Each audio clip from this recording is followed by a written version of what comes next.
సర్వ ప్రశంసలు సకల పొగడ్తలు సర్వలోకాలకు సృష్టికర్త పరమ పవిత్రుడు పరిశుద్ధుడైనటువంటి అల్లాహ్కు మాత్రమే శోభిస్తాయి.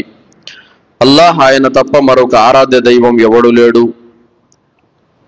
అంతిమ దైవ ప్రవక్త ముహమ్మద్ రసూలుల్లాహ్ సల్లల్లాహు అలైహి వసల్లం వారిపై, గతించిన ప్రవక్తలందరిపై, ప్రవక్త సల్లల్లాహు అలైహి వసల్లం వారి కుటుంబీకులపై, ప్రవక్త సల్లల్లాహు అలైహి వసల్లం వారి ఉమ్మత్తులో సమస్త విశ్వాసులందరిపై అల్లాహ్ యొక్క శాంతి శుభాలు ఎల్లవేళలా కురియుగాక. ఆమీన్. సోదరులారా, నేటి జుమ్మా ప్రసంగం గురువుల పట్ల గౌరవం. ఏ గురువులు? స్కూల్లో పాఠాలు చెప్పే గురువులైనా, కాలేజీలో పాఠాలు చెప్పే లెక్చరర్స్ అయినా, మదర్సాల్లో పాఠాలు చెప్పేటటువంటి పండితులైనా, మసీదులలో మీకు నమాజ్ చదివించే దర్సులు చెప్పే ఇమాములైనా, అందరి గురువులకు వర్తించేటటువంటి విషయాల గురించి మనమందరం కూడా తప్పకుండా తెలుసుకొని, నేర్చుకొని ఆచరించాల్సినటువంటి అవసరం ఎంతైనా ఉంది. సోదరులారా, చదువు ప్రతి వాడు చదువుతాడు, కానీ సంస్కారం మాత్రం కొందరికే వస్తుంది. సోదరులారా, కేవలం చదువు మాత్రమే ఉంటే, ఆచరణ లేకపోతే దాన్ని అల్లాహ్ తాలా దేంతో పోల్చాడు తెలుసా? పుస్తకాలు మోసే గాడిదతో పోల్చాడు అల్లాహ్ తాలా. అంటే గాడిద బరువు పుస్తకాలు మోస్తుంది, తన వీపు మీద ఉన్నటువంటి జ్ఞానం గురించి తనకు తెలియదు.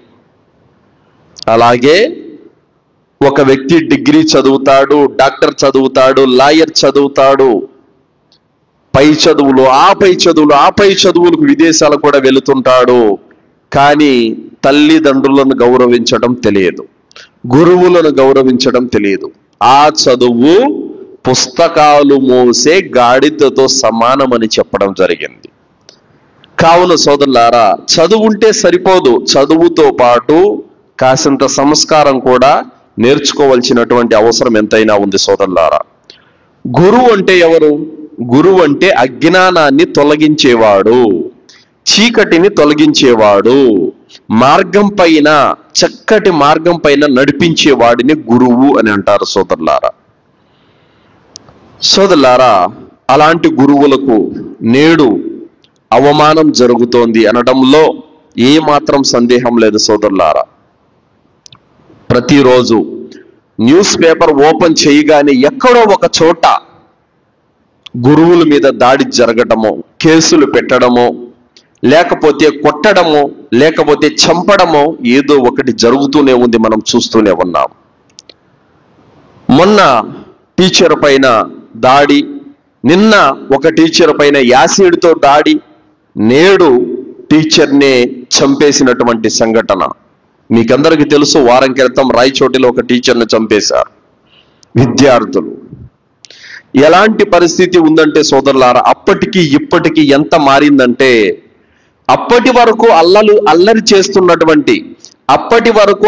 చేస్తున్నటువంటి పిల్లలు రే సార్ వస్తున్నాడు అని చెప్పగానే గబా గబా పరిగెత్తుకుంటూ క్లాస్ రూమ్లోకి వెళ్ళి సార్ కంటికి కనిపించగానే పిన్ డ్రాప్ సైలెంట్గా సార్ వస్తే భయపడేవాళ్ళు. అంత వినయం, అంత గౌరవం, అంత మర్యాద ఆనాటి విద్యార్థుల్లో ఉండేది.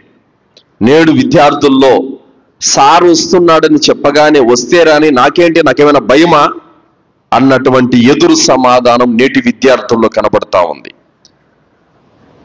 హోంవర్క్ చేయలేదని చెప్పేసి గోడ కుర్చీ లేపించినా, ఎండలో నిలబెట్టినా, మోకాళ్ళపై కూర్చోబెట్టినా, మా బాగు కోసమే ఇదంతా మా గురువు చేస్తున్నాడని చెప్పేసి గౌరవంతో, మర్యాదతో మసలుకునే వాళ్ళు ఆనాటి విద్యార్థులు.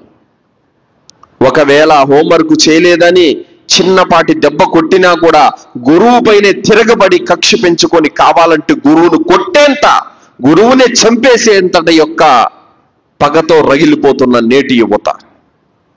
ఎంతటి మార్పు ఆనాటికి ఈనాటికి. సోదరులారా, మా వాడు మాట వినకపోతే 4 తగిలించైనా సరే దారికి తీసుకురండి అని చెప్పే తల్లిదండ్రులు ఆనాడు ఉండేవారు. ఈనాటి తల్లిదండ్రులు మా వాడికి ఏదన్నా అయితే మీ అంతు చూస్తాం అని చెప్పే తల్లిదండ్రులు నేడు. పరిస్థితులు, స్థితిగతులు ఏ విధంగా మారిపోతున్నాయి అంటే సోదరులారా, ఈ పరిస్థితులు మారటం అనేది మేలు వైపునకు కాదు, వినాశనం వైపునకే. ఇవన్నీ కూడా యువత భవిష్యత్తును పాడు చేయటం వైపునకే ఈ పరిస్థితులన్నీ కూడా కనిపిస్తున్నాయి సోదరులారా. తల్లిదండ్రులతో సమానంగా గురువును గౌరవించాలి అని పెద్దలు చెప్పారు. కానీ ఒక దెబ్బ కొట్టగానే తమ పిల్లాన్ని వెంటేసుకొని కాలేజీ మీదకి, స్కూల్ మీదకి, మదర్సా మీదకి తల్లిదండ్రులు వచ్చి గురువుల మీద కేసులు పెట్టడము, దండించడం, మా వాడు చదవకపోయినా పర్వాలేదు, మీరు కొడితే మాత్రం మేము ఒప్పుకోమన్నటువంటి పరిస్థితులు నేడు తల్లిదండ్రుల యొక్క దౌర్భాగ్య పరిస్థితి కూడా ఉంది సోదరులారా. కావున ఇలాంటి పరిస్థితులకు, ఇలాంటి స్థితిగతులకు ఎవరు బాధ్యులు, ఎవరు కారకులు సోదరులారా? గురువును గౌరవించలేనటువంటి వాడు తల్లిదండ్రులను మాత్రం గౌరవిస్తాడని ఎలా అనుకుంటున్నారు? గురువును గౌరవించలేనటువంటి వాడు తల్లిదండ్రులను మాత్రం గౌరవిస్తాడని ఎలా అనుకుంటున్నారు? గురువును ప్రేమించలేని వాడు తల్లిదండ్రులను మాత్రం ప్రేమిస్తాడని ఎలా అనుకుంటున్నారు? గురువుకు భయపడనటువంటి వాడు తల్లిదండ్రులకు మాత్రం భయపడతారని ఎలా అనుకుంటున్నారు? గురువుకు విధేయత చూపలేనటువంటి వాడు తల్లిదండ్రులకు మాత్రం విధేయత చూపుతాడని ఏ విధంగా అనుకుంటున్నారు? గురువు మాటకు విలువ ఇవ్వని వాడు తల్లిదండ్రుల మాటకు విలువిస్తాడని ఎలా అనుకుంటున్నారు? గురువు దగ్గర ఫైల్ అయిపోతే ఆటోమేటిక్ గా తల్లిదండ్రుల దగ్గర కూడా ఫైల్ అయిపోయినట్టే సోదరులారా. గురువుకి ఎదురు తిరుగుతున్నాడంటే తల్లిదండ్రులకు కూడా ఎదురు తిరిగే స్థాయికి వచ్చేసాడన్నమాట. ఒకప్పుడు విలువలతో కూడుకున్నటువంటి విద్య ఉండేది. ఇప్పుడు విద్యపై, చదువులపై చదువులు చదువుతున్నప్పుడు కూడా విలువలు లేవు, గౌరవం లేదు, మాట మర్యాద లేదు. ఎలాంటి యొక్క మంచి అన్నటువంటి విద్య నేడు కనిపించడం లేదు. ఎలాంటి పరిస్థితులు ఉన్నాయంటే సోదరులారా, ప్రతి స్కూల్లో టీచర్లు ప్రేయర్ తర్వాత కొంతమంది విద్యార్థులను పక్కన నిలబెడుతున్నారు. ఎందుకు నిలబెడుతున్నారంటే వాళ్ళు స్టైల్ కటింగ్లన్నీ చేయించుకురావడము, చిరిగిపోయినటువంటి మోడర్న్ ప్యాంట్లు ధరించి రావడము, చిరిగిపోయిన సగం ఒళ్ళు కనిపించేటువంటి టీ షర్ట్లు ధరించి రావడము, అలాంటి విద్యార్థులందరినీ పక్కన నిలబెడుతున్నారు టీచర్లు. మీరు రేపటి నుంచి ఇలా రావద్దు, కటింగ్ సరిగా చేయించుకొని రాండి, పద్ధతిగా దుస్తులు సరైనటువంటి పద్ధతిగా వేసుకో రాండి అని చెబితే కూడా, ఎంత చెప్పినప్పుడు కూడా, ఏ విధంగా చెప్పినప్పుడు కూడా వాళ్ళల్లో రవ్వంత కూడా మార్పు రావడం లేదు కదా. పైగా ఈ విధమైనటువంటి కటింగ్ నీకు ఎవరు చేయించినారన్నా కూడా మా నాన్న చేయించాడు, మా అమ్మ చేయించింది అన్నటువంటి సమాధానాలు వస్తున్నాయి. ఇది మరింత దారుణమైనటువంటి పరిస్థితి సోదరులారా. నేడు ముస్లిం యొక్క కుర్రాలలో కూడా చాలా మందికి నమాజుకు వచ్చే వాళ్ళలో మనం చూస్తా ఉన్నాం సోదరులారా. అల్లా వారికి హిదాయత్ ఇవ్వుగాక. ఎంతో మంది పండితులు ప్రసంగాల్లో కూడా చెప్పారు, కొన్ని వెంట్రుకలు కటింగ్ చేయించుకోవడం, కొన్ని వెంట్రుకలు పొడుగ్గా వదిలిపెట్టేసడము, చుట్టూ గుండు కొట్టించుకోవడం, మధ్యలో కొన్ని వదిలిపెట్టేయడము, ఇంకా గీతలు, కనుబొమ్మలు కత్తిరించుకోవడము, ఇవన్నీ కూడా పిచ్చి పిచ్చి వెకిలి చేష్టలు, ఇవన్నీ కూడా శైతాను యొక్క చేష్టలు సోదరులారా. ఇది ఏ విధమైనటువంటి పద్ధతి అంటే అజ్ఞానులు చేసుకునేటువంటి పద్ధతులు సోదరులారా. బుఖారీ, ముస్లిం, రియాజు సాలిహిన్ 1640వ హదీసులో ఇబ్నే ఉమర్ రదియల్లాహు వారు ఉల్లేఖిస్తున్నారు, ప్రవక్త సల్లల్లాహు అలైహి వసల్లం వారు తెలియజేశారు, కజా అంటే కొన్ని వెంట్రుకలు కత్తిరించి కొన్ని వెంట్రుకలు వదిలిపెట్టేయడాన్ని ప్రవక్త ముహమ్మద్ సల్లల్లాహు అలైహి వసల్లం వారు నిషేధించారు. ఏం చేశారు? కొన్ని వెంట్రుకలు కత్తిరించి కొన్ని వెంట్రుకలు పొడుగ్గా వదిలిపెట్టడాన్ని ప్రవక్త సల్లల్లాహు అలైహి వసల్లం వారు నిషేధించారు. పూర్వము అగ్ని పూజారులు ఏ విధమైనటువంటి క్షవరం చేయించుకునే వాళ్ళు తెలుసా? చుట్టూ గుండు గీయించుకొని మధ్యలో ఒక పిలక మాత్రం వదిలిపెట్టుకునే వాళ్ళు. దీన్ని ప్రవక్త సల్లల్లాహు అలైహి వసల్లం వారు నిషేధించారు. కానీ నేడు యువత కూడా చుట్టూ గుండు కొట్టించుకొని పైన మాత్రం పెద్ద కొప్పుగా పెట్టుకుంటున్నారు. ఇది నీచమైనటువంటి ఒక శైతాను చేష్ట సోదరులారా. ఇలాంటి వాటికి ముస్లిం యువతే కాదు, ఏ యువత కూడా ఇలాంటి వాటికి దూరంగా ఉండాలి. ఎందుకంటే ప్రవక్త సల్లల్లాహు అలైహి వసల్లం వారు నిషేధించి ఉన్నారు. అలాగే సునన్ అబూదావుద్, ప్రవక్త సల్లల్లాహు అలైహి వసల్లం వారు ఒక అబ్బాయిని చూశారు. ఆ అబ్బాయి కటింగ్ ఏ విధంగా ఉందంటే సోదరులారా, సగం తల గొరగబడి ఉంది, సగం తల వెంట్రుకలతో ఉంది. ఆ అబ్బాయిని చూసి మందలించారు, నువ్వు ఇలా కటింగ్ చేయించుకోకు, కటింగ్ చేయించుకుంటే కనుక నువ్వు పూర్తిగా కటింగ్ చేయించుకో, లేదంటే తలంతా సమానంగా కటింగ్ చేయించుకో, అంతేగాని కొన్ని వెంట్రుకలు వదిలి కొన్ని వెంట్రుకలు గొరిగించుకోవడం లాంటి చెయ్యొద్దు అని ప్రవక్త సల్లల్లాహు అలైహి వసల్లం వారు వారించారు. మరి అల్లాహ్ సుబ్హానహు వ తఆలా ఏమంటున్నాడు? వమా ఆతాకుముర్ రసూలు ఫఖుదు, మీ ప్రవక్త మీకు ఏదైతే ఇస్తాడో దాన్ని మీరు తీసుకోండి, మీ ప్రవక్త దేన్నైతే వారిస్తాడో దాని జోలికి వెళ్ళొద్దన్నారు.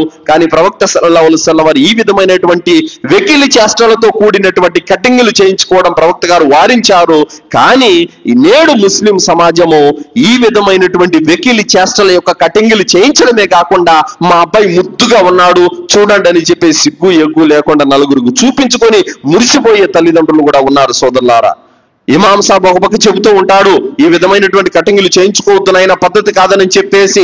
టీచర్లు స్కూల్లో చెబుతూ ఉంటారు, కాలేజీల్లో లెక్చర్లు హెచ్చరిస్తూ ఉంటారు. ఇటు తల్లిదండ్రుల భయం లేదు, టీచర్ల భయం లేదు, ఇమాముల యొక్క భయం లేదు, ఎవరికి భయపడ్డు, ఎవరి మాటకు విలువివ్వడు. నా రూటే సపరేట్ అన్నట్టుగా ఉంటుంది. ఇలాంటి వాడు ఏమంటారంటే సోదరులారా, అచ్చోసిన ఆంబోత్ అంటారు కదా, అలాంటి వాడు. అంటే ఏ భయము భక్తి లేకుండా తీరిపోయాడు. అలాంటి వాడు రేపు తల్లిదండ్రులను పోషిస్తాడా? రేపు తల్లిదండ్రులు బాగోగులు పట్టించుకుంటాడా?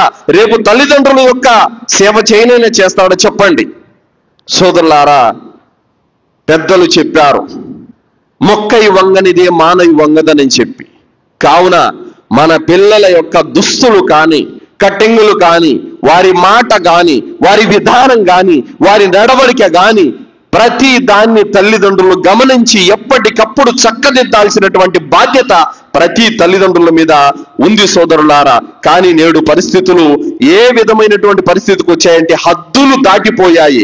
ఏ పిల్లవాడిలో కూడా క్రమశిక్షణ అనేది రవ్వంత కూడా కనిపించడం లేదు సోదరులారా. ఏ విధమైనటువంటి పరిస్థితులు అయిపోయినాయంటే ఈరోజు తల్లిదండ్రులకు గౌరవించడం చేత కాదు, గురువులతో గౌరవంగా మాట్లాడడం చేత కాదు, వారి మాట వినడం కూడా లేదు. ఏ విధమైనటువంటి పరిస్థితులు అయిపోయినాయంటే తండ్రి బయట అనేక పనులు తమ ఉద్యోగం యొక్క పని మీద వెళ్ళి ముగించుకొని ఇంటికి వస్తే కూడా తండ్రి వచ్చాడు అలసిపోయి ఒక గ్లాసు మంచినీళ్ళు ఇద్దామన్నటువంటి ఒక ఆలోచన కూతురు కూడా లేదు సోదరులారా. తల్లి ఒకవేళ ఎక్కడైనా బయటికి వెళితే కూడా ఓ పావు బియ్యం ఉండబెట్టి తల్లిదండ్రులకు అన్నం వండి పెట్టేటువంటి పరిస్థితి కూడా నేడు ముస్లిం ఆడపిల్లల్లో లేదు. తాను వేసుకున్నటువంటి యూనిఫామ్ ఉతుక్కునేటువంటి పరిస్థితి కూడా నేడు లేదు సోదరులారా. ఈ విధమైనటువంటి అతి గారాభంతో అతి ప్రేమతో పెంచి అత్తారింటికి పంపిస్తే రేపు అన్నం వండడం చేత కాదు, బట్టలు ఉతుక్కొని చేత కాదు, ఇల్లు ఉడుచుకొని చేత కాదు, ఏమీ చేత కాక తన్ని తగలేస్తారు. మళ్ళీ అమ్మగారింటికి వచ్చేస్తుంది.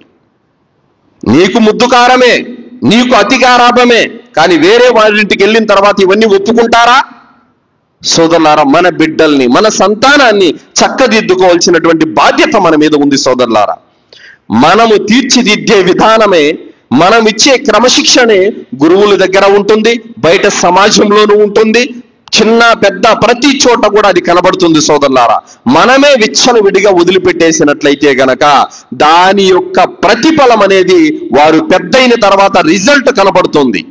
ఈరోజు చిన్న పిల్లాడు అని ముద్దుకారం చేస్తున్నావు, కొట్టడానికి భయపడుతున్నావు, తిట్టడానికి భయపడుతున్నావు, మనసు ఒప్పట్లేదు. భయం కాదు, మనసు ఒప్పట్లేదు. కొట్టను మనసు ఒప్పట్లేదు, తిట్టను మనసు ఒప్పట్లేదు. దాని రిజల్ట్ ఏ విధంగా ఉంటుంది? రేపు అది ఏ విధంగా నీ మీద విరుచుకుపడుతుందో నిన్ననే న్యూస్కొచ్చింది, వాట్సాప్ లో అల్చల్ అవుతా ఉంది. కదిరిలో ఏం జరిగింది, కదిరిలో ఏం జరిగిందో తెలుసా? నేను వాట్సాప్ లో కూడా వచ్చింది, అన్ని వీడియోలు వచ్చాయి. ఆ పిల్లోడికి గేమ్ ఆడుకుంటున్నాడు, డేటా అయిపోయింది. తల్లిని అడిగాడు రీఛార్జ్ చేసుకోవాలి మొబైల్ ఇమ్మని, అవి ఇవ్వనని చెప్పింది. పడుకో నిద్రపోతా ఉంటే కత్తి తీసుకుని దాడి చేశాడు. చెంప మీదంతా, మెడ మీదంతా తెగిపోయింది, మొత్తం చీలికలు అయిపోయింది శరీరం అంతా కూడా. అంటే ఇది ఎవరు నేర్పారు?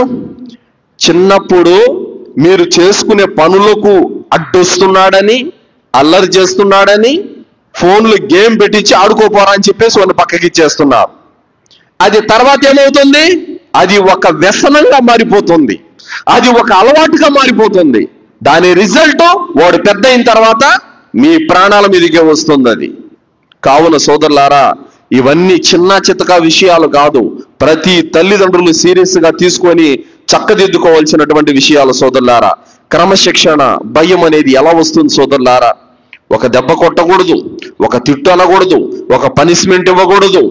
ఏమన్నా చేస్తే గురువు ముందుకు వెళ్ళిపోతారు. మా వాడికి ఎందుకంటే కొట్టారు, మా వాడికి ఎందుకంటే ఎండలో నిలబెట్టారంట, చేస్తే చేస్తాడు, చేయకపోతే వదిలేస్తాడు, ఆ మాత్రానికి మా బిడ్డను కొడతారా అని చెప్పేసి తల్లిదండ్రులు స్కూళ్ళ పైకి వెళ్ళి ఫిర్యాదులు చేయడము, ధర్నాలు చేయడము, వాళ్ళ మీద కేసులు పెట్టడము, ఇది తల్లిదండ్రులు చేసేటటువంటి తప్పు సోదరులారా.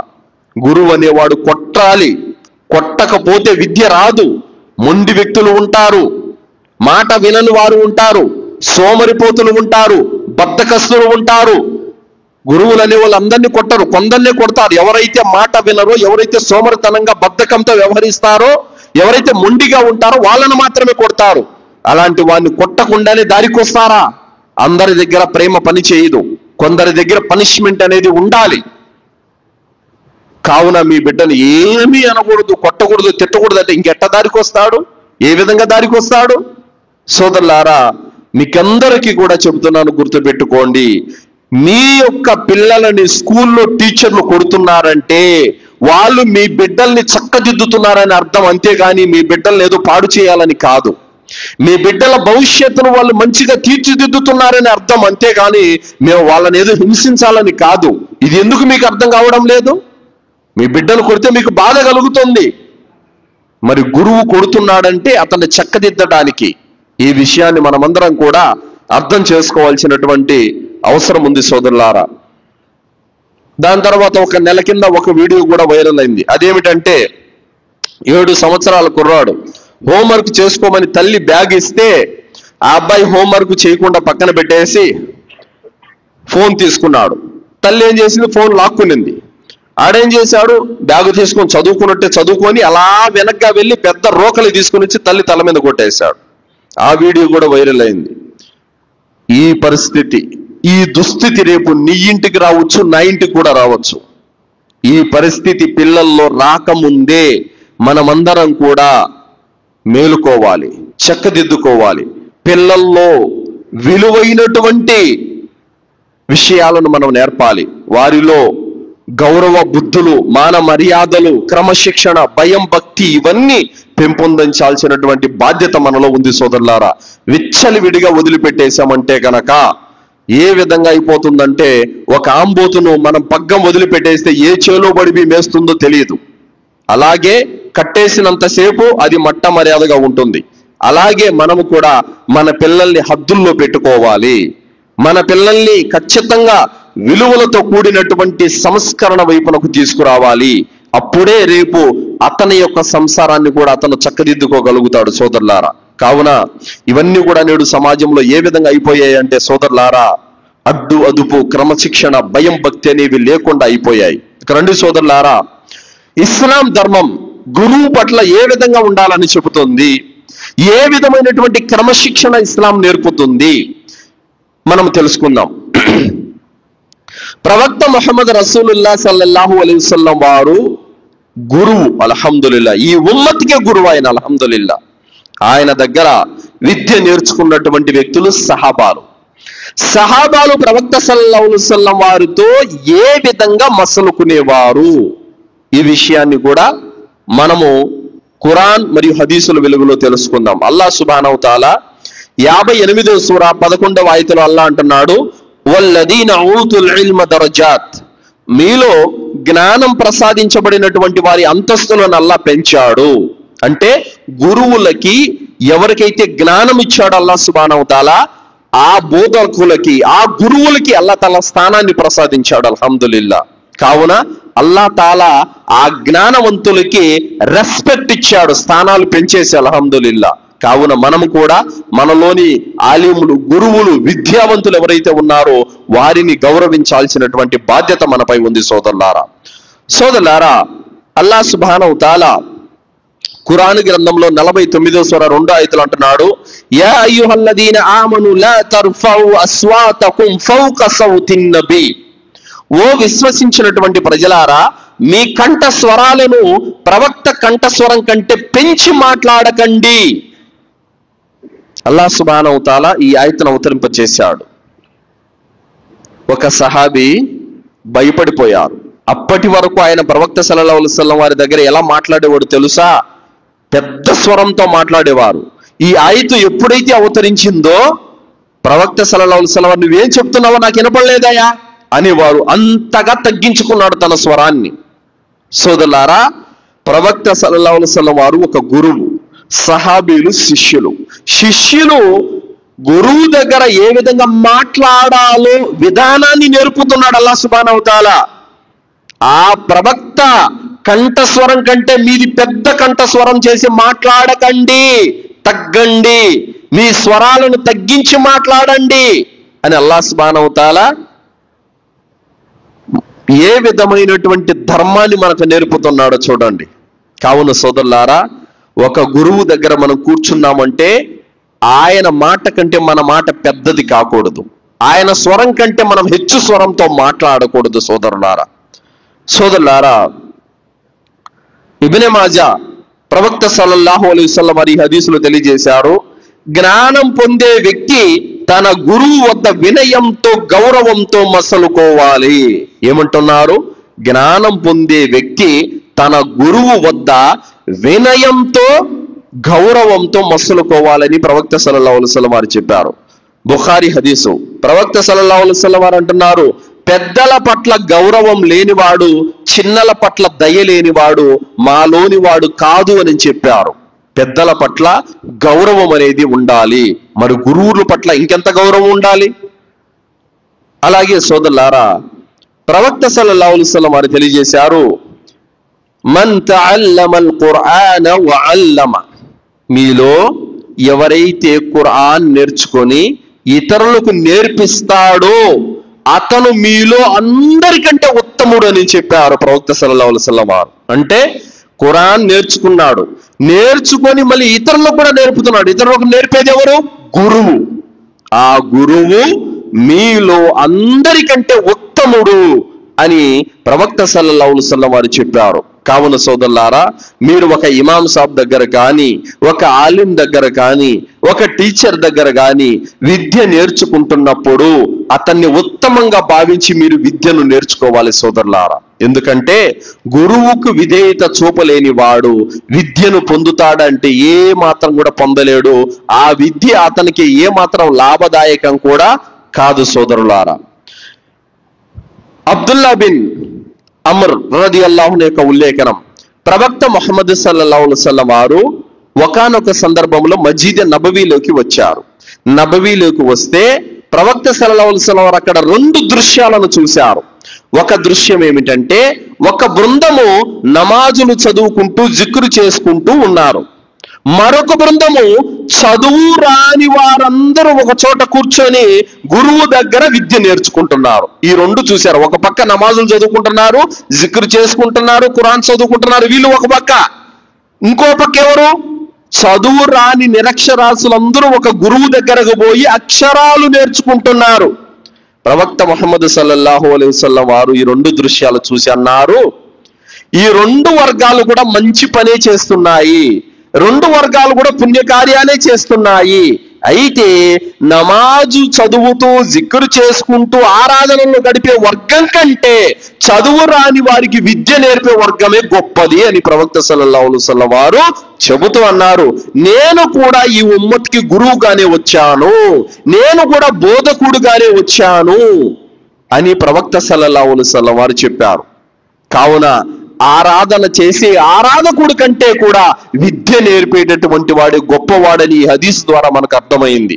కావున సోదరులారా, గురువులను గౌరవించాల్సిందిగా మనము చేసుకుంటున్నాం. అలాగే సోదరులారా, తిర్మిజీ హసన్ హదీసు అబూ ఉమామా రదియల్లాహు అన్హు యొక్క ఉల్లేఖనం, ప్రవక్త ముహమ్మద్ రసూలుల్లాహ్ సల్లల్లాహు అలైహి వసల్లం వారు తెలియజేశారు, మీలో అందరికంటే నాకు ఏ విధంగా విశిష్టత ప్రాధాన్యత ఉందో ఆ విధంగానే మీలో సాధారణమైన ఆరాధకులు అంటే దాసుల కంటే ఒక విద్య నేర్పే గురువుకు అలాంటి విశిష్టత ఉంది అని ప్రవక్త సల్లల్లాహు అలైహి వసల్లం వారు చెప్పారు. అంటే ఒక సహాబాలలో అందరికంటే ప్రవక్తకి ఎలాంటి విశిష్టత ప్రాధాన్యత ఉందో ఆ విధంగానే సాధారణమైన దాసులందరికంటే విద్య నేర్పే గురువుకు ప్రాధాన్యత ఎక్కువ ఉంది అని ప్రవక్త సల్లల్లాహు అలైహి వసల్లం వారు తెలియజేశారు సోదరులారా.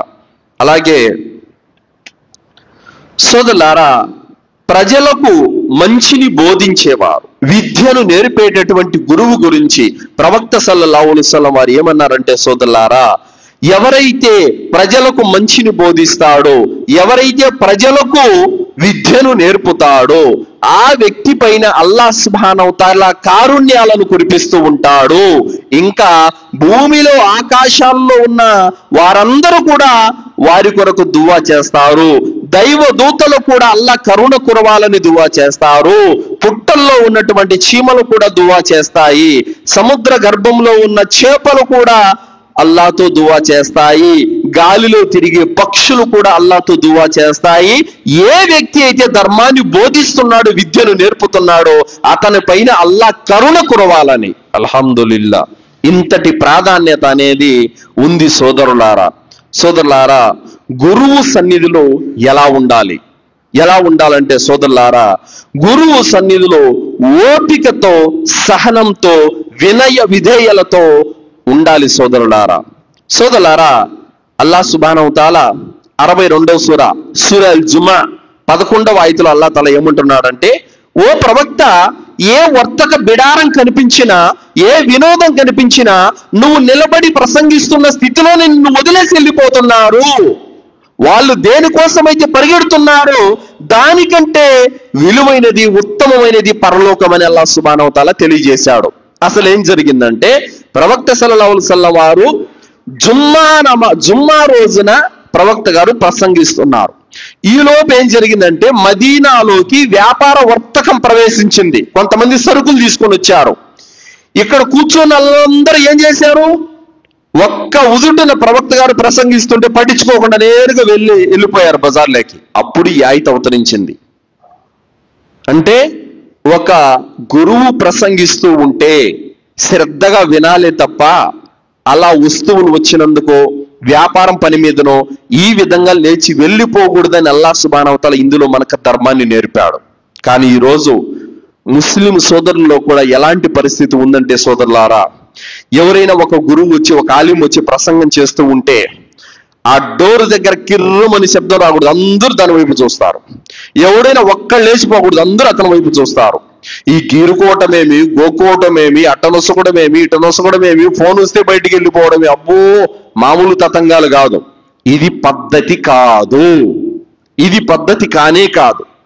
ప్రవక్త సల్లల్లాహు అలైహి వసల్లం వారు బోధిస్తా ఉంటే సహాబీలు ఎలా కూర్చునే వాళ్ళంటే వారి తలల మీద పక్షులు కూర్చున్నాయా అన్నంతగా వాళ్ళు నిటారుగా కూర్చునే వాళ్ళు, కదలను కూడా కదిలే వాళ్ళు కాదు. కావున సోదరులారా, ఇస్లాం ధర్మం అంటే కేవలం నమాజ్ చేయడమే, రోజాలు పాటించడమే, హజ్జులు చేయడమే కాదు సోదరులారా. ప్రతి విషయాన్ని ఇస్లాం ధర్మం నేర్పిస్తుంది. గౌరవాన్ని నేర్పుతుంది, మాన మర్యాదలు నేర్పిస్తుంది. పెద్దలతో ఎలా ఉండాలో, తల్లిదండ్రులతో ఎలా ఉండాలో, గురువులతో ఎలా ఉండాలో ప్రతి విషయాన్ని ఇస్లాం ధర్మం నేర్పిస్తుంది సోదరులారా. కావున బోధకులు, గురువులు బోధించేటప్పుడు ఏం చెబుతున్నాడు అని గ్రహించాలి, వినాలి, ఆ విన్న వాటిని ఆచరించాలి. ఇది పద్ధతి. ప్రతి చిన్నదానికి బయటికి వెళ్ళిపోవడము, ఫోన్ వచ్చినా, మెసేజ్ వచ్చినా పరిగెట్టుకుంటే వెళ్ళిపోవడము, అయిన దానికి కాని దానికి ప్రతిదానికి మస్జిద్ వదిలి బయటికి వెళ్ళిపోవడము, ఇది పద్ధతి కాదు. అలాగే చదువుకునే స్టూడెంట్స్ కూడా స్కూల్లో పాఠాలు ఏం చెబుతున్నాడో గ్రహించి బుర్రకెక్కించుకోవాలే తప్ప పక్క వాళ్ళతో, వీళ్ళతో, వాళ్ళతో మాటలు పెట్టుకొని చెబుతున్నటువంటి సబ్జెక్టు నీకు మళ్ళీ మళ్ళీ రావాలంటే రాదు.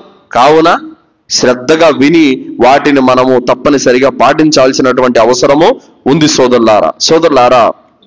గురువు యొక్క స్థానంలో ఏ విధంగా ఉండేవాళ్ళంటే సోదరులారా, ఇమాం షాఫీ రహిమహుల్లా అలీహి వారు అంటున్నారు, మేము ఇమాం మాలిక్ రహమతుల్లాహి అలైహి గారి దగ్గరికి హదీసు విద్య నేర్చుకోవడానికి వెళ్ళేవారము. ఆయన సభలో వందలాది మంది ఉన్నప్పటికీ కూడా పేపరు కదిలినంత సౌండ్ కూడా వచ్చేది కాదు అని అంటున్నారు ఇమాం షాఫీ రహమతుల్లాహి గారు. ఒకవేళ నేనైతే ఆ పేపర్లు తిరగేసిన శబ్దం ఎక్కడొస్తుందో అని పేపరు కూడా నేను పేజీ తిప్పేవాడిని కాదు. అంత శ్రద్ధగా ఇమాం మాలిక్ రహమతుల్లాహి గారి యొక్క సభ నడిచేదని ఇమాం షాఫీ రహమతుల్లాహి గారు తెలియజేస్తున్నారు సోదరులారా. ఇమాం మాలిక్ రహమతుల్లాహి గారి యొక్క సభలో ఇంకా ఏ విధంగా ఉండేదంటే సోదరులారా, తహజీబుల్ అస్మాలో తెలియజేయడం జరిగింది. అబ్దుర్ రహమాన్ బిన్ మహదీ యొక్క ఉల్లేఖనం, ఒక వ్యక్తి ఇమాం మాలిక్ రహమతుల్లాహి దగ్గరికి వచ్చి, ఇమాం మాలిక్ గారు, నేను చాలా మైళ్ళ దూరం నుంచి ప్రయాణం చేసుకుంటూ వచ్చాను, మీతో ఒక్క ప్రశ్న అడగాలని మా గ్రామస్తులందరూ నన్ను పంపారు అని ఆ ప్రశ్న అడిగారు. అడిగితే ఇమాం మాలిక్ రహ్మతుల్లాహి గారు అన్నారు, దానికి సంబంధించిన ఇల్ము నా దగ్గర లేదు, నాకు తెలియదు సమాధానం అన్నారు. అయ్యో, మీరేం చెప్తున్నారు గురుగారు? ఈ అరేబియా సామ్రాజ్యంలోనే హదీసు వేత్త అన్నటువంటి పేరు మీకుంది, పేరు మోసినటువంటి ఒక గొప్ప ముహద్దీస్ మీరు, మీ దగ్గర సమాధానం లేదా? అవును, నా దగ్గర లేదు. మరైతే మా గ్రామస్తులు అడిగితే నేనేం చెప్పాలి? ఇమాం మాలిక్కి తెలియదు అని చెప్పు వెళ్ళానన్నారు. దాని తర్వాత ఆయన ఇమాం మాలిక్ రహ్మతుల్లాహి దగ్గరికి ఇంటి దగ్గరికి వెళ్ళారు. ఇంటి దగ్గరికి వెళ్ళి వాళ్ళ ఇంటి వాళ్ళని అడిగారు, అసలు ఈయన ఏం చేస్తాడు చెప్పండి అని అన్నారు. అంటే వాళ్ళు అన్నారు, ఆయన హదీసు విద్యను ప్రజలకు బోధిస్తూ ఉంటాడు. ఆయన సభలో రాజులు, చక్రవర్తులు, ఇంకా సైన్యాధిపతులు, ఇంకా బాటసారులు, ఇంకా తెలిసిన వారు, తెలియని వారు అందరూ వచ్చి కూర్చుంటారు. అంతమంది కూర్చున్నప్పటికీ కూడా ఆయన సభలో రవ్వంత శబ్దం కూడా రాదు. ఆ విధమైనటువంటి యొక్క సభ ఇమాం మాలిక్ రహ్మతుల్లాహి గారి యొక్క సభ అని చెప్పారు ఆయన. అంటే చూడండి సోదరులారా, అంతమంది కూర్చున్నప్పటికీ కూడా రవ్వంత శబ్దం కూడా రావడం లేదంటే వాళ్ళు విద్యకు, గురువుకి ఇచ్చే ప్రాధాన్యత ఎలాంటిదో చూడండి. అల్లాహు అక్బర్. మరి ఈరోజు మనం ఒక సభలో కూర్చున్నాము అంటే ఎన్ని ఫోన్లు మోగుతాయో, ఎన్ని శబ్దాలు వస్తాయో, మనల్ని మనం సంస్కరించుకోవాలి సోదరులారా. మన ధర్మం మనకు ఏది వదిలిపెట్టకుండా ప్రతిదీ నేర్పింది. అయితే మనం వాటిని తెలుసుకోవడం లేదు, పాటించడం లేదు సోదరులారా. ఏ విధమైనటువంటి గురువుకు, విద్యకు ఎలాంటి ప్రాధాన్యత ఉండేదంటే ఆ దినములలో హారూన్ రషీద్ ఈయన మదీనాకు వచ్చారు. ఈయన గొప్ప రాజు. మదీనాకు వచ్చారు. మదీనాకు వచ్చిన తర్వాత భటులను పంపించి కబురు పంపారు. ఇమాం మాలిక్ రహ్మతుల్లాహి గారు మువత్తా ఇమాం మాలిక్ అనే గ్రంథాన్ని రాశారు. అంటే హదీసులన్నీ క్రోడీకరించి దానిలో పొందుపరిచారు. హదీసు గ్రంథాలలో మొట్టమొదటిగా గ్రంథ రూపేణ రూపుదిద్దుకున్న గ్రంథం ఇమాం మువత్తా మాలిక్. గుర్తుపెట్టుకోండి, అన్ని గ్రంథాల కంటే హదీసు గ్రంథాలలో మొట్టమొదటిగా ఒక బుక్ రూపంలో వచ్చింది ఇమాం మువత్తా మాలిక్ అనే గ్రంథం వచ్చింది. ఆ గ్రంథాన్నే అబ్దుల్ అజీజ్ రహ్మతుల్లాహి గారి యొక్క పరిపాలన కాలంలో ఇమాం మాలిక్ రహ్మతుల్లాహి గారు చాలా సంవత్సరాలు కష్టపడి ఆ గ్రంథాన్ని, హదీసులన్నిటిని ఒక చోట పొందుపరిచారు. ఈ విషయం హారూన్ రషీద్కి తెలిసింది. హారూన్ రషీద్ అన్నారు, ఇమాం మాలిక్ రహ్మతుల్లాహి గారిని మువత్తా గ్రంథం తీసుకొని వచ్చి నా సభకు రమ్మని చెప్పు, వచ్చి ఇమాం మువత్తా మాలిక్ యొక్క గ్రంథాన్ని అంతా నాకు వినిపించమని చెప్పండి అన్నారు. ఆర్డర్ వేశారు. భటులు వచ్చి చెప్పారు, రేపు మీరు హారూన్ రషీద్ యొక్క సభకు రావాలి, వచ్చి మీరు ఆయన సమక్షంలో హదీసులు వినిపించాలి అని చెప్పారు. అయితే ఉదయం సభ మొదలైంది. ఇమాం మాలిక్ రహ్మతుల్లాహి గారు రాలేదు. ఎందుకు రాలేదు అని చెప్పి ఆయన మళ్ళీ భటులను పంపారు. వచ్చి అడిగారు, అయ్యా నిన్న చెప్పాను కదా, మువత్తా గ్రంథం తీసుకొని హారూన్ రషీద్ దర్బారుకు రమ్మని చెప్పాను కదా, ఎందుకు రాలేదు? ఇమాం మాలిక్ రహ్మతుల్లాహి గారు అన్నారు, విద్య వద్దకి, జ్ఞానం వద్దకి ప్రజలు రావాలే గాని ప్రజల వద్దకు జ్ఞానం వెళ్ళడం కాదు. అతన్ని రమ్మని చెప్పు, జ్ఞానం అవసరమైతే అని అన్నారు. అల్హమ్దులిల్లా, నేను రాజును, ఏదైనా చెల్లుద్ది అన్నటువంటి యొక్క అహంకారం లేకుండా అతను ఇమాం మాలిక్ రహ్మతుల్లాహి గారి యొక్క సభకు వచ్చి హదీసులు వినాడు. ఆ పాటి హోదా ఆయనది. ఇమాం మాలిక్ రహ్మతుల్లాహి గారికి ఏ పదవి లేదు, సాధారణమైనటువంటి వ్యక్తి. ఆయన విలువ ఇచ్చింది ఎవరికి? విద్యకు, జ్ఞానానికి. ఇది సోదరులారా, మన పూర్వీకులు గురువులకు, విద్యకు, జ్ఞానానికి అంతటి ప్రాధాన్యత ఇచ్చేవారు సోదరులారా. నేడు మన విలువ ఏ విధంగా ఉందో, మన దృష్టిలో జ్ఞానం యొక్క స్థాయి ఎలా ఉందో ఒక్కసారి అర్థం చేసుకోండి సోదరులారా. ప్రవక్త సల్లల్లాహు అలైహి వసల్లం వారు ఏదైనా ఒక హదీసు వినిపిస్తా ఉంటే గనక పక్కన ఏం జరిగినా కూడా కన్ను సైతం తిప్పకుండా వినేవాళ్ళు. ఎందుకంటే మా దృష్టి పక్కకి వెళితే ఎక్కడ ఈ హదీసు మిస్ అయిపోతామన్నటువంటి తపన వాళ్ళలో ఉండేది. ఒకవైపు గురువు బోధిస్తూ ఉంటే కూడా మధ్యలో లేచిపోయే వాళ్ళు ఎంతమంది, ఫోన్ చూసుకునే వాళ్ళు ఎంతమంది. సోదరులారా, ఒక గురువు సబ్జెక్టు చెప్తున్నాడు, ఏం చెబుతున్నాడు, నేను వినాలా అన్నటువంటి, తెలుసుకోవాలన్నటువంటి తపన కొంతమందిలోనే ఉంటుంది సోదరులారా. చాలా మందిలో ఈ తపన ఉండదు సోదరులారా. కావున ఈ విషయాలన్నీ కూడా మనం తప్పనిసరిగా నేర్చుకోవాలి. కావున దీన్ని బట్టి మనకు అర్థమవుతున్నటువంటి విషయం ఏమిటంటే, ఎంత పెద్ద హోదాలో ఉన్న రాజు అయినా, చక్రవర్తి అయినా, ఎవరైనప్పటికీ కూడా వినయ విధేయతలు, గౌరవం అనేది ఉంటే గనక ఎంత తక్కువ వ్యక్తి బోధిస్తున్నప్పటికీ కూడా మనము విద్య వద్దకే, జ్ఞానవంతుడి వద్దకే వెళ్ళి నేర్చుకోవాలి. ఇది పద్ధతి. చాలా మంది ఈరోజు డబ్బున్న వాళ్ళు టీచర్ రమ్మని చెప్పు, మా పిల్లలకు ట్యూషన్ చెప్పమని చెప్పి ఈరోజు మా ఇంటికి వచ్చానని చెప్పేసి అంటూ ఉంటారు. అది విలువలతో కూడుకున్న విద్య కాదు సోదరులారా. విద్యార్థే గురువు వద్దకెళ్ళాలి. ఇది పద్ధతి. ఇంకా దలీలు దొరుకుతుంది మనకి. బుఖారీ గ్రంథం హదీసులో వచ్చింది, ఒకసారి ప్రజల్లో ఒక వ్యక్తి అడిగారు మూసా అలైహిస్సలాం వారిని, ఏమని? మూసా, ఇప్పుడున్నటువంటి ప్రజలందరిలో కల్లా జ్ఞానవంతుడు ఎవరు అని అడిగారు. ఇంకెవరు? నేనే అన్నారు ఆయన. ఎందుకంటే అప్పటి ప్రవక్త ఉలుల్ అజ్ములో 5 మంది మహా గొప్ప ప్రవక్తలో ఒక ప్రవక్త కాబట్టి ఆయన పైన కొత్త షరియత్ కూడా అవతరించింది, తౌరాత్ గ్రంథం కూడా ఇవ్వబడింది. ఇంకా నేనే అనుకున్నాడు ఆయన. కానీ అల్లాహ్ సుబ్హానహు వ తఆలా, నువ్వు కాదు, నీకు మించిన జ్ఞానవంతుడు కిజర్ ఉన్నాడని చెప్పారు అల్లాహ్ తాలా. ఈ ప్రస్తావన సూరా అల్ కహఫ్ 60 నుండి 82 ఆయతుల్లో ఈ ప్రస్తావన ఉంది. 22 ఆయతుల్లో అల్లాహ్ సుబ్హానహు వ తఆలా ఈ ప్రస్తావన చెప్పాడు. సోదరులారా చూడండి, మూసా అలైహిస్సలాం ఎవరు? ఎంత పెద్ద ప్రవక్త, చాలా పెద్ద ప్రవక్త. అంత పెద్ద ప్రవక్త అయినప్పటికీ ఆయన జ్ఞానం వద్దకు కొన్ని మైళ్ళు నడుచుకుంటూ వెళ్ళాడే తప్ప కిజర్ ఎక్కడున్నాడు ఆయన పిలుచుకురండి అని ఎప్పుడు చెప్పలేదు. మూసా అలైహిస్సలామే నడుచుకుంటూ వెళ్ళి 2 సాగర సంద్రాలు కలిసే చోట దిగి అక్కడి నుంచి పడవ ప్రయాణం చేసి కిజర్ అలైహిస్సలాం అనే గురువును కలుసుకున్నారు మూసా అలైహిస్సలాం వారు. కలుసుకొని అక్కడ కిజర్ అలైహిస్సలాం దగ్గర అనేక విషయాల జ్ఞానం నేర్చుకున్నారు. అల్హమ్దులిల్లా. దీన్ని బట్టి మనకు అర్థమవుతుంది ఏంటి, గురువు దగ్గరికే మనం వెళ్ళాలి. ఎంత పెద్ద హోదాలో ఉన్నా, ఎంత పెద్ద మనిషి అయినా గురువు దగ్గరికి వెళ్ళి విద్య నేర్చుకోవాలి. ఇదే సంస్కారం సోదరులారా. మన దగ్గర డబ్బులు ఉందని నా ఇంటికి పిలిపించుకుంటే అది సంస్కారం కాదు.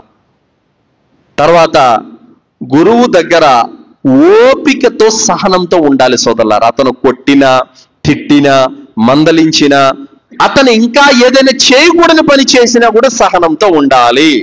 మూసా అలైహిస్సలాం వారు కిజర్ అలైహిస్సలాం వారి పట్ల సహనంతో ఉండలేకపోయారు. ఆయన ఏం చేశారు?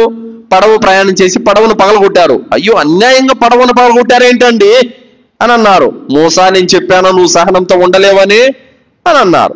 తర్వాత కొంత దూరం వెళ్ళి ఆడుకుంటున్న పిల్లోని ఇలా రా బాబు అని పిలిచి తల నరికేశారు.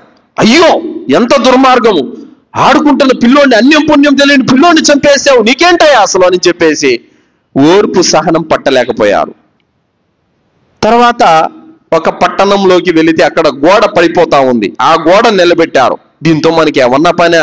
ఆ ఊరు వాళ్ళు నీళ్ళు అడిగితే ఇవ్వలేదు, అన్నం అడిగితే పెట్టలేదు, ఆ గోడ నిలబెట్టావు, అసలు నువ్వేం చేస్తున్నావా అని చెప్పేసి మూసా అలైహిస్సలాం వారు అసహనాన్ని వ్యక్తం చేశారు. కిజర్ అలైహిస్సలాం అన్నారు, నీకు నాకు కుదరదు కానీ, నీకు ఓపిక లేదు కానీ ఈ 3 సంఘటనలు చెప్తాను, నీ దాన్ని నువ్వు వెళ్ళిపోని చెప్పేసి అన్నారు. ఆ పడవ ఎందుకు పగలగొట్టానంటే, కాస్త ముందుకెళ్తే ఒక దుర్మార్గం రాజు ఉన్నాడు. బాగుండే పడవలన్నీ స్వాధీనం చేసుకుంటాడు, కబ్జా చేసుకుంటాడు. అదే ఈ పడవను కొద్దిగా లోపం ఏర్పరిచాను అనుకో, అదే ఇది పాడైపోయింది, మనకు పనికిరాదని వదిలిపెట్టేసిపోతాడు. ఈ పడవ ఒక నిరుపేదది, అది నీకు తెలియదు. తర్వాత ఆ పిల్లోని నేనెందుకు చంపానంటే, అతను రేపు పెద్ద అయితే అతను క్రూరుడైపోయి, దుర్మార్గుడైపోయి తన తల్లిదండ్రులను హింసిస్తాడు. ఈ విషయం నాకు అల్లాహ్ ద్వారా తెలియజేయబడింది, అందుకే నేను చంపేశాను. ఆ గోడ ఎందుకు నిలబెట్టానంటే, ఆ గోడ కింద 2 అనాథ బిడ్డలది గుప్త నిధి ఉంది. అల్లాహ్ సుబ్హానహు వ తఆలా వాళ్ళు పెద్ద కాగానే వాళ్ళకి అప్పగిచ్చేస్తాడు. ఆ గోడ పడిపోతే ఈ ఊరి వాళ్ళందరూ కూడా ఆ నిధిని దోచుకుంటారు. ఇది అంతరార్థం అన్నారు. కావున సోదరులారా, ఒక గురువు ఏదైనా చేసినప్పుడు దాని వెనకాల అంతరార్థం అనేది ఉంటుంది. ఏదైనా ఒక విషయాన్ని బోధించినప్పుడు, ఏదైనా ఒక పనిని చేసినప్పుడు ఓర్పు, సహనంతో ఉండాలి తప్ప ఇది అలా చేశాడు, ఇలా చేశాడని ఆయన మీదే నిందలు వేయడము, ఆయన మీదే శత్రుత్వాన్ని ఒడిగట్టడము, ఇది సరైనటువంటి విధానము కాదు సోదరులారా. చెప్పొచ్చు, గురువుల్లో కూడా చాలా మంది తప్పుడు వ్యక్తులు ఉన్నారు, చాలా మంది దారి తప్పిన వాళ్ళు ఉన్నారు. అలాగని 2 3 తీసుకొని మొత్తం అందరికీ ఆపాదించడం కూడా సరైనటువంటి విషయము కాదు సోదరులారా. కావున ఇస్లాం ధర్మం ప్రతి విషయంలో కూడా మనకు పద్ధతిని నేర్పుతుంది. గురువుతో సంబంధాలు తెంచుకోరాదని ప్రవక్త సల్లల్లాహు అలైహి వసల్లం వారు చెప్పారు. ఎందుకంటే మీరు సంబంధాలు తెంచుకున్నట్లయితే గనక అతను మీకు విద్యను నేర్పించడం ఆపేస్తాడు. విద్యను నేర్పించడం ఆపేస్తే మీకు విద్యను నేర్పుతారు. కావున అతనితో సత్సంబంధాలు పెట్టుకోమని ప్రవక్త సల్లల్లాహు అలైహి వసల్లం వారు తెలియజేశారు. సోదరులారా, ఇక చివరి మాట ఏమిటంటే, మరి ఈరోజు యువతలో విద్య నేర్చుకునేటువంటి విద్యార్థుల్లో, యువకుల్లో ఇలాంటి చెడులు చోటు చేసుకోవడానికి గల కారణం ఏమిటంటే సోదరులారా, సినిమాలు. రెండోది చెడు సావాసం. 3 తల్లిదండ్రులు తీసుకునే అతి గారాబం. ఈ 3 ప్రధానమైనటువంటి పాయింట్లు సోదరులారా. అవును, ఈరోజు ఈ కటింగ్లు ఎక్కడి నుంచి వచ్చాయి? సినిమాలు హీరో అలా చేసుకున్నాడు, నేను కూడా అలాగా చేసుకోవాలి. ఈ చిరిగిపోయిన ప్యాంట్లన్నీ ఎక్కడి నుంచి వచ్చాయి? వాడేదో పాటకి చిరిగిపోయిన ప్యాంట్ వేసుకొని డాన్స్ చేస్తుంటాడు, సేమ్ అదే తెచ్చుకుంటాడు. ఇంకా సినిమాలను అనుసరించడం. సోదరులారా, హీరోలను హీరోయిన్లను కాదు అనుసరించాల్సింది, మీ రియల్ హీరో ప్రవక్త సల్లల్లాహు అలైహి వసల్లం వారు ఉన్నారు, సహాబాలు ఉన్నారు. వాళ్ళ అడుగుజాడలో నడవండి, వాళ్ళను పట్టుకోండి, మీకు మార్గం దొరుకుతుంది. ఇక పరలోకాల్లో సాఫల్యం మీకు దొరుకుతుంది. అల్హమ్దులిల్లా. మొన్న ఏదో ఒక సినిమాకు వెళ్ళారు, ఒక బిడ్డ తల్లి ఇద్దరు చనిపోయారు. ఆ హీరోకు వాళ్ళు ఎవరో కూడా తెలియదు అసలు, కనీసం వాళ్ళ నిండు జీవితాలు నాశనం అయిపోయాయి. కావున సోదరులారా, మీ తల్లిదండ్రులను, గురువులను, పెద్దలను గౌరవించండి, అనుసరించండి సోదరులారా. ఎందుకు పనికిరాని 4 చిల్లర డబ్బుల కోసం కుప్పిగంతులేసేటువంటి వాళ్ళ వెనకాల మీరు నడిచేది? వాళ్ళనా మీరు అనుసరించేది? సోదరులారా, ఇస్లాం ధర్మం నీతి, నడవడికలు, పద్ధతి, విధి విధానాలు అన్నిటినీ నేర్పుతుంది. అల్హమ్దులిల్లా. మనం ఇస్లాం ధర్మాన్ని అనుసరించాలి, సినిమా హీరోలను హీరోయిన్లను కదా అనుసరించాల్సింది. అలాగే సోదరులారా, చెడు సావాసం. చెడు సావాసం అనేది కూడా ఎలాంటిదంటే, వీడికి ఏ అలవాటు ఉండదు, ఆ దరిద్రులతో వెళ్ళి సిగరెట్ మరుగుతాడు, బీరు మరుగుతాడు, ఇంకా ఏవేవో అనేక చెడులకు, వ్యసనాలకు తిరుగుతూ ఉంటాడు. కావున ఒకవేళ ఎవరైనా చెప్పినా కూడా తల్లిదండ్రులు, మా అమ్మాయి అలాంటిది కాదు, మా కొడుకు అలాంటోడు కాదు, ఎలాంటోడో నీకు తెలియదు, బయట వాళ్ళకు తెలుసు. కావున నీ బిడ్డ ఎక్కడికి వెళ్తుందో, ఏం చేస్తుందో, ఎవరితో తిరుగుతున్నాడో ప్రతి విషయాన్ని పసిగట్టాల్సినటువంటి అవసరం ప్రతి తల్లిదండ్రుల మీద ఉంది సోదరులారా. లేదంటే గనక ఏ ఫాస్ట్గా బైక్ నడుపో ఎవరినో గుద్ది జైల్లోనా ఉంటాడు, వాడన్నా చేస్తాడు. ఏ పార్టీలకు ఎక్కడికో వెళ్ళిపోయి ఏ సముద్రంలో శవమయ్యన్నా తేల్తాడు, ఏ రోడ్డు పక్కన యాక్సిడెంట్ అయ్యన్నా తేల్తాడు. ఇలాంటివి నిత్యం జరుగుతూనే ఉన్నాయి. ఇన్ని జరిగినా కూడా ఇంకా మనం గుణపాఠం నేర్చుకోకపోతే ఎలాగా? కావున చెడు సావాసంతోనే ఈరోజు యువత నాశనం అయిపోతుంది. 3వది అతి గారాబం. సోదరులారా, అతి గారాబం అనేది ఇదే తల్లిదండ్రులకు ముప్పై కూర్చుంది సోదరులారా. పిల్లల మీద ప్రేమ అనేది ప్రతి ఒక్కరికి ఉంటుంది, లేకేం కాదు సోదరులారా. పిల్లల పట్ల ప్రతి ఒక్కరికి అనురాగం, ఆప్యాయత అనేది ఉంటుంది సోదరులారా. కానీ హద్దులు దాటితే మాత్రము అది విషమైపోతుంది సోదరులారా.